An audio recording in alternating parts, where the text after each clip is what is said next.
Across Nigeria and indeed Kenya, more and more people are using solar-generated electricity to make up for frequent power outages. We will be looking into that and more closely in this show. But first, welcome to another edition of Eco Africa, the Environment Magazine.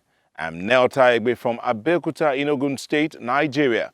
And I greet my colleague Sharon Momayi at the other end of the continent. Hello, Sharon. Hello, Neota, and a warm welcome to our viewers. Thank you for tuning in to today's program, our Pan-African and European Environmental Show. My name is Sharon Momayi from Nairobi, Kenya, and here's what's coming up in the show today.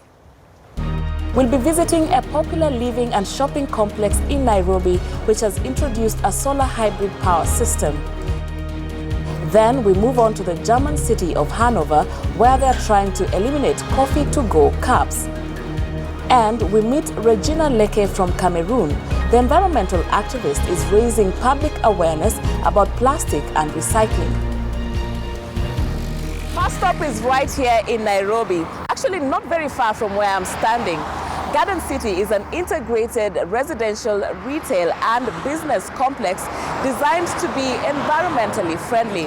It has a huge solar system, one of the biggest in Africa. What's more, building materials have been locally sourced as much as possible.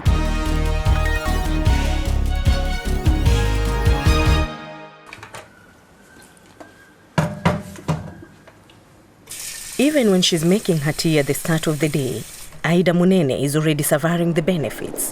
Her hot water costs 30% less than it used to. There's quite a savings. Munene has been living in Garden City, in the north of the Kenyan capital, Nairobi, since late last year. It's an expensive area of town. Here, a new development is designed to protect the environment and save its residents money. The solar energy comes from the roof of a neighboring multi-story car park.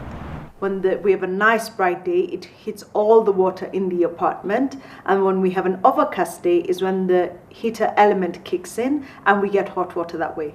But we're in January, we're not using the element right now. The sun hits all the water in the apartment. Garden City is a model green project, both in terms of its construction and its waste disposal system. Whatever trash is thrown away over the course of a day ends up next door in the Garden City shopping center. It's where the more affluent locals go to shop. The center's manager says it's one of Kenya's most environmentally friendly buildings. Plastic cups, straws, packaging, waste food from the restaurant, all of it lands in the basement of the shopping center. The trash is sorted by hand. Cardboard and cartons go in paper, tea bags in the organic waste bin, cans with metal, PET bottles to the plastic. It's a lot of work. We're still a learning culture, so we still find our customers mix all the materials together. So that's why we still have to do this. But we are continuously engaging them and educating them to sort it out. So we hope probably in the next 1 year, they'll have fully adapted to a model of sorting at the initial stage. Yeah. Here on the roof of the parking garage, there is a solar installation with far more than 3,000 solar panels. The installation is one of the largest in Africa. It generates the electricity for the shopping center and adjacent apartment buildings, and it gives the cars underneath a shady place to park. Huge installations like this one have another benefit. The cost of the solar panels will drastically reduce with greater demand, and this will offer great accessibility to each and every individual who will now be able to afford, and they'll be able to power their homes using the natural energy that we do have. Rooftop solar units are still a rarity in Kenya. Most of the funding for this one came from investors from highly industrialized countries. That's why the financial profits don't remain in Kenya. Well, our investors are from America and Australia and the UK. And I think it would be exciting for us to be able to raise capital for our solar fund and for other investments that we do, more often internally within East Africa. But the reality is the stores of capital are enormous in the developed world. And so bringing capital in from outside will remain a large part of what we do. Back to the solar-topped parking lot. Soon every solar parking spot is to be equipped with a charging station for electric cars. There aren't many of those in Africa. Charging stations will help make electromobility possible in Kenya, but they'll do a little to reduce the heavy traffic that Aida Munene and others get caught in on their daily commute through the streets of Nairobi. In these hectic times, so many people have a drink on the run, in the train or even in the car. Coffee to go is big business in many countries, and that means mountains of discarded plastic and paper cups, about 3 billion a year just in Germany. The city of Hanover has devised a plan to counter this terrible waste and environmental pollution. Bakeries and other outlets now offer coffee to go in robust reusable cups for which you have to pay a deposit. You get it back when you return the cup. What a simple and, we hope, effective idea. Street sweepers in Hanover have had enough of disposable cups, with all too many pedestrians simply dumping them on the street as soon as they finish their coffee. The explosion of coffee takeaway outlets in recent years has unleashed a steadily growing flood of extra trash. And the cups take up a huge amount of space in trash cans. It only takes 4 or 5 large ones to fill up an entire sack. The number of cups we get nowadays is just huge. Every kiosk, every cafe sells them. It's causing enormous problems here in Hanover. On average, Hanover's 500,000+ residents jettison over 20 million used paper cups annually. The city authorities decided that was far too many and began fighting the deluge a year ago. They're cardboard on the surface, but inside they're lined with plastic. And as they can lie around for hundreds of years, we have to collect every single one for incineration. So it's not a good product, not in the least ecological. It's time to get rid of them.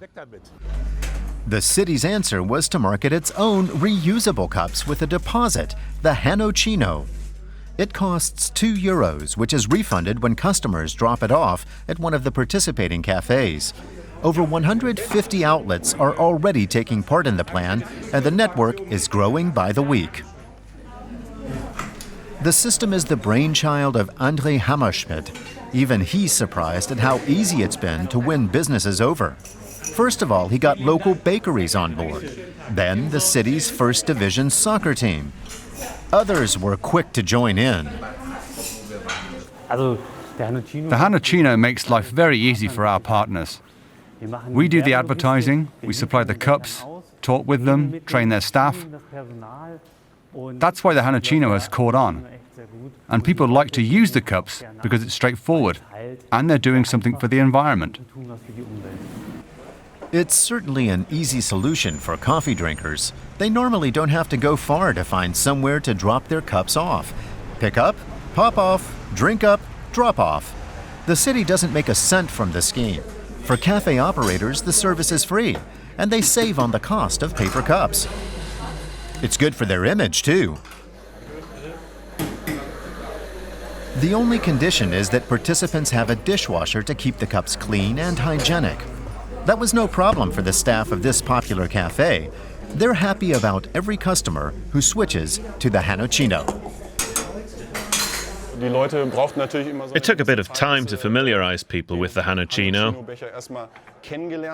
But once they've actually used one and seen how clean and easy to handle they are, they make the switch quite happily. It's also down to the design, which has made the cups a local brand name. And there's even an app to show people where to find an outlet. There are now 50,000 Hanocinos in use across the city.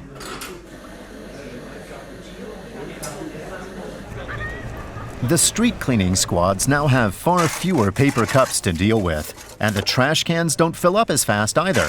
That all saves money. You really see the difference it's made here, with loads of businesses joining in.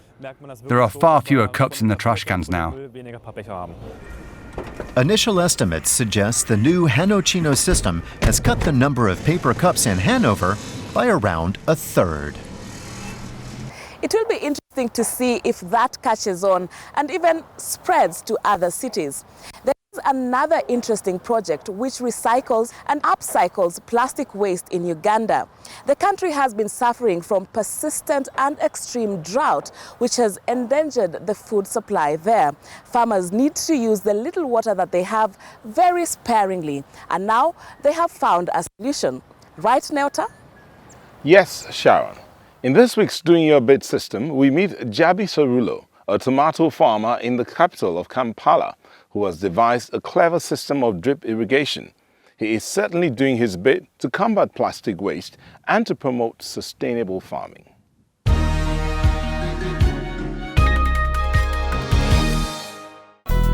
How can plastic waste help grow food? This looks like a dumping ground for plastic trash.